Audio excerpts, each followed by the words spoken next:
Àgbà wa o lẹ́tà mi tòní kábíyèsí Olódùmarè gbogbo ẹ̀yin tẹ́ ń gbọ́ wa ojú yín ò ní fọ́ etí yín ò ní di. Lẹ́tà mi tòní lọ sọ́dọ̀ Àgídìgbo Oríyọmí Kọ́kọ́rọ́ Alátẹ ó ní mo fẹ́ bá sọ̀rọ̀ lónìí. Ìkan lára ọmọ ìyá wa tọ́jú ọmọ Yorùbá láti South Africa wọ́n gbé ẹjọ́ lọ bẹ̀ nípa ó ṣe ọmọ kò sọ ọmọ, ìyàwó ló lọ́mọ àbí ṣe ìyàwó ló lọ́mọ. Okay, wọ́n wá sọ pé wọ́n ó sanwó, wọ́n ó ṣe DNA, wọ́n ó ṣe gbogbo ẹ̀.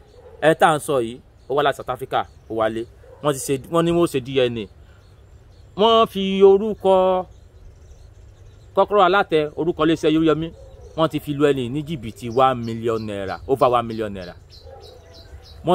Màá fẹ́ kẹ́ ẹ gbọ́rọ̀ láti ẹnu onítọ̀hún gangan. Rìsíìtì tí wọ́n fi lu ẹni ní jìbìtì lẹ́wọ̀n lójú screen yìí, rìsíìtì náà fi lu ẹni lójú jìbìtì.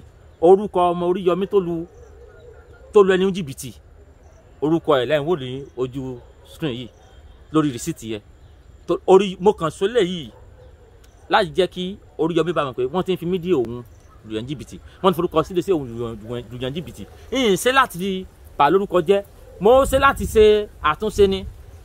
Rìsíìtì ọmọ Oríyọmí tó gbọ́ owó, wọ́n tẹ̀ lọ sí ọ́fíìsì ẹni ń dẹ̀ sọ fún wa pé àwọn lọ sí ọ́fíìsì Oríyọmí náà ti gbowó lọ́wọ́ òun láwọn fẹ́ ṣe DNA ọ̀rọ̀ òun àtìyàwó òun àtọmọ DNA àwọn ọmọ, wọ́n mọ̀ gba over 1 million naira lọ́wọ́ ẹni yìí àti DNA result àtọmọ àti gbà wọn ò padà rẹ́ nìkan kan. Ẹnu padà bínú fi South Africa lẹ̀ wálé lórí ọ̀rọ̀ yìí.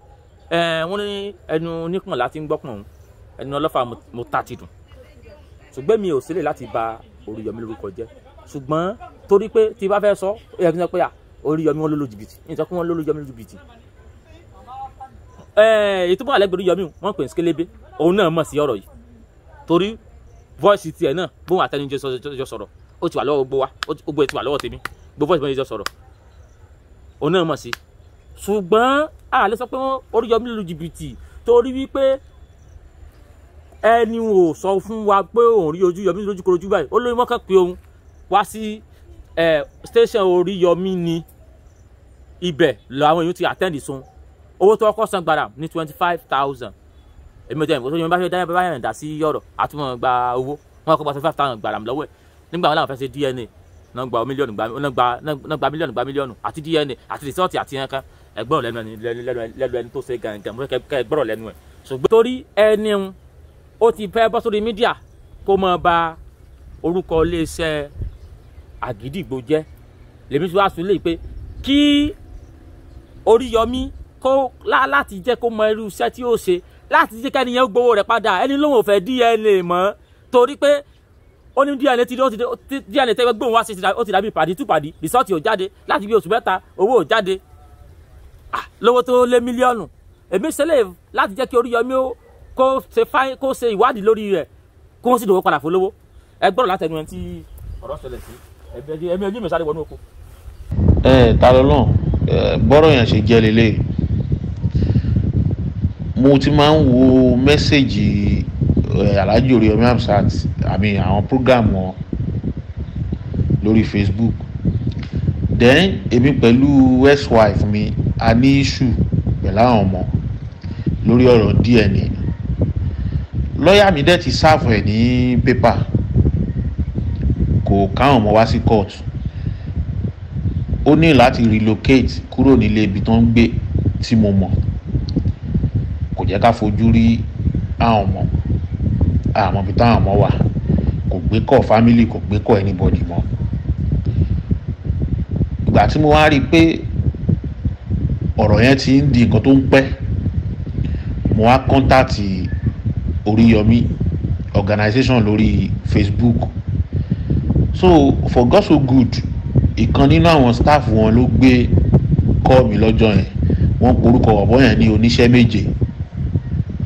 So oníṣẹ́ méje yẹn ló wá sọ fún mi pé tọ́rọ̀ bá ti rí báyẹn pé èmi náà kúkú mọ nǹkan tí organization wà fún, pé àwọn á call it out, pé kò ní fẹ́ kán gbé òun lọ sórí rédíò. Mo ní èmi náà mi ò ń ṣaláriwo èèyàn, mi ò fẹ́ kán gbé wá sórí rédíò, mo kàn fẹ́ kán bá mi pè kó present àwọn ọmọ yẹn ká dẹ̀ lọ ṣe DNA kí n mọ ibi tí mò ń náwó mi sí pẹ̀lú gbogbo wà tó wù in past mo ní nǹkan tẹ́mi fẹ́ nìyẹn. Wọ́n dẹ̀ ní kí n send number ẹ̀, mo dẹ̀ send number ẹ̀, mo send number màmá ẹ̀ sí wọn. Ìgbà tán dẹ̀ máa gbà tán máa pè mí padà wọ́n ní àwọn ti pé o pé ó dẹ̀ ti agree pé òun máa wá sí Àgídìgbò pé but mo ní láti sanwó form Àgídìgbò pé because àwọn máa ń ta form fún anybody tó bá gbé kéèsì wa. Mo dẹ̀ lókè kò sí wàhálà, èèlò ni form wọ́n ní 25,000, mo dẹ̀ send 25,000. Gbogbo receipt yẹn náà wà nínú receipt tí mo send sí yín, gbogbo receipt tí mo fi sanwó fún. Ó dẹ̀ tún pè mí padà lọ́jọ́ kejì àbí lọ́lẹ̀ ọjọ́ yẹn, ó ní àwọn organisation àwọn tíìmù kan wà tó máa ń dá sí family affairs nínú Àgídìgbò FM pé máa need láti fún wọn ní 10,000. mo níyẹn ò ń ṣe wàhálà, mo dẹ̀ tún send another 10,000 s'account yẹn, mo send the slip yẹn náà sí yẹn sìn. Ok, nígbà tó dẹ̀ bá ex-wife mi sọ̀rọ̀ tán tó agree pé òun máa kọ́ ọmọ wá pé ká fún ní date. Ok, mo dẹ̀ sọ fún bọ̀bọ̀ yẹn pé gẹ́gẹ́ bóun ṣe mọ̀ pé èmi ò gbé Nàìjíríà, South Africa ni mò ń gbé, so tí n bá máa fún wọn ní date màá kọ́ make sure pé mo ra ticket sílẹ̀, kó jẹ́ kí n kọ́kọ́ lọ ra ticket. Ó ní kí n má worry pé kí n lọ máa yanjú ọ̀rọ̀ ticket pé bọ̀ kí n kọ́kọ́ jẹ́ ká book appointment pẹ̀lú lab táwọn ń lò. Wọ́n á ní èmi ní lab tèmi sẹ́kọ̀ọ́. Ó ní ìyàwó mi sọ pé òun ò lè wá sí Èkó pé because òun ò mọ nǹkan tó lè ṣẹlẹ̀ tóun bá ní kóun wá sẹ́kọ̀ọ́, pé Àgídìgbò tán ti pe òun yẹn náà lòun ti máa ṣe DNA. Mo dẹ̀ ní òkè tó bá rí bẹ́ẹ̀, in fact 410,000 naira ní DNA lẹ́kọ̀ọ́ ní hospital tẹ́mi fẹ́ lọ lò. Ọkùnrin dẹ̀ ní eléyìí táwọn Àgídìgbò ń lò ó ní 540,000 ní. Mo dẹ̀ ní òkè tó bá rí bẹ́ẹ̀ ìyẹn ò ṣe problem because tábà ní kóbìnrin máa bọ̀ lẹ́kọ̀ọ́ ó tún lè fàrígá pò wò wá, jẹ́ kémi kúkú fi òfò mọ́ pẹ̀lú owó. Mo dẹ̀ ní máa fún wọn ní 540,000 yẹn. Ọkùnrin yẹn dẹ̀ pè mí lọ́jọ́ kejì, ó ní òun ti bá lab sọ̀rọ̀ pé bọ̀ wọ́n need the commitment fees, pé mo ní láti kọ́kọ́ san part payment kan lè fún wa ní date of appointment, pé so tí result bá ti jáde màá fún wọn ní balance.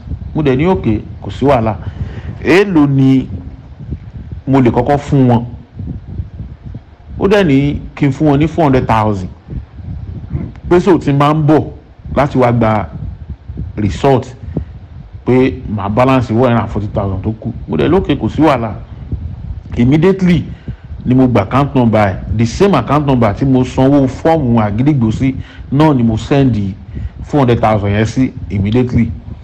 Ìgbà tí mo dẹ̀ send 400,000 ó send mi message ó lóun ti rí. Mo lókè, mo ní kò sí problem. Ó dẹ̀ pè mí bóyá bíi second or third day again, ó ní òun ti book appointment o pé so kí n jẹ́ kó mọ ìgbà tí màá ra ticket.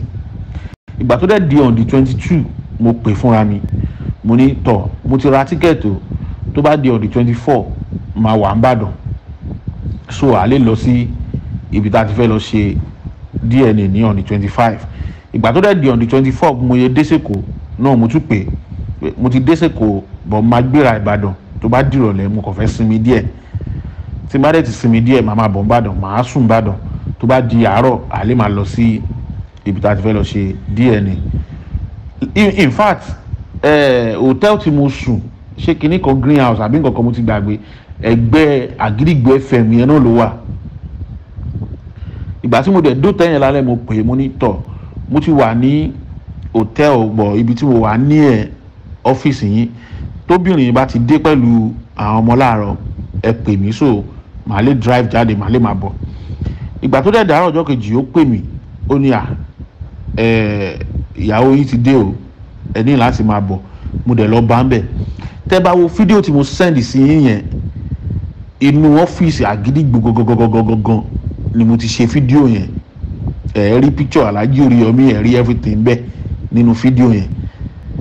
A dẹ̀ jókòó, wọ́n ní ó yá ká máa lọ sí laboratory ibi tá a ti fẹ́ lọ ṣe DNA. Ok fine, èmi náà ni mo drive wọn, òun náà ó jókòó síwájú ọmọ àti àwọn yẹn wà lẹ́yìn adẹ̀dé lab.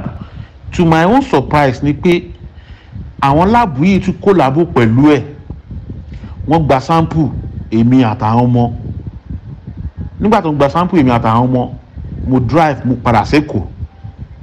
Time tó ń sọ fún mi pé result máa jáde, result ò jáde. Mo bá ń pe bọ̀bọ́ yìí láti gbà yẹn, màá send ẹ̀ ní message, kò ní gbé call. Ọjọ́ kan mo kàn rán èèyàn kan tí mo mọ̀ ń bàdàn pé kó jọ nítorí Ọlọ́run kó bá mi lọ sí láàbù yẹn, kó bá mi ya picture signboard wọn àti everything, because èmi ò tiẹ̀ kọ́ bí ara sí gbogbo yẹn gẹ́gẹ́ bí organisation tó lórúkọ. Èmi wò pé wọ́n handle everything bó ṣe handle gbogbo nǹkan náà. So láàbù yẹn lèmi wá pè pẹ̀lú nọ́mbà tọ́rẹ́ mi send sí mi. Nìyẹn wá ní láàbù wá sọ fún mi pé kí lorúkọ mi, mo dẹ̀ dárúkọ mi fún, orúkọ mi ní lágbájá lágbájá lágbájá. Wọ́n ní kò sí orúkọ mi nínú system àwọn rárá. Kò sí orúkọ mi nínú system yín kẹ̀.